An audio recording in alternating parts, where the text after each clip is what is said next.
যে নারী রান্না করার সময় তিনটি কাজ করবে ওই নারীর কপাল খুলে যাবে। আল্লাহ পাক রব্বুল আলামিন ওই নারীকে সম্পদশালী বানিয়ে দিবেন। আল্লাহ পাক রব্বুল আলামিন ওই নারীর ঘরে বরকত নাজিল করবেন।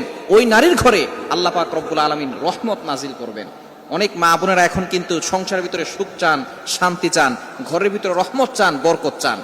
বিশেষ করে যে সমস্ত নারীরা সংসারে বরকত চান তারা কিন্তু অবশ্যই এই তিনটি কাজ করবেন। দেখবেন আপনার ঘরের ভিতরে শান্তি আসবে এবং আপনার রান্না সুস্বাদু হবে এবং আপনার রান্না যারা খাবে তারাই আপনার প্রশংসা করবে।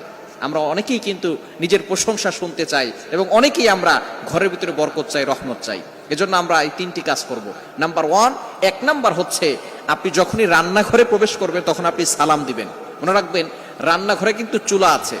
এই চুলা, গ্যাসের চুলা বলেন আর যেই চুলাই বলেন, এই চুলা থাকার কারণে যখন আপনি রাতের বেলা সেখানে থাকেন না, এখানে কিন্তু জিন জাতি থাকার সম্ভাবনা আছে। এই জন্য যখনই আপনি রান্নাঘরে ঢুকবেন তখনই সর্বপ্রথম এক নাম্বার কাজ করবেন, সালাম দিবেন, আসসালামু আলাইকুম ওয়া রাহমাতুল্লাহ। কেউ থাকুক আর না থাকুক, ঘরে যখনই প্রবেশ করবেন, যদি ঘরে কেউ নাও থাকে তারপরে সালাম দিবেন, কারণ ঘরের ভিতরে অনেক সময় শয়তান থাকে। আপনার সালাম দেওয়ার কারণে সেই শয়তান সেখান থেকে বের হয়ে যাবে। শয়তান আপনার ঘরের ভিতরে আর বসবাস করতে পারবে না, সেখান থেকে শয়তান বের হয়ে যাবে। আল্লাহ পাক রব্বুল আলামিন নিজে বলে দিয়েছেন।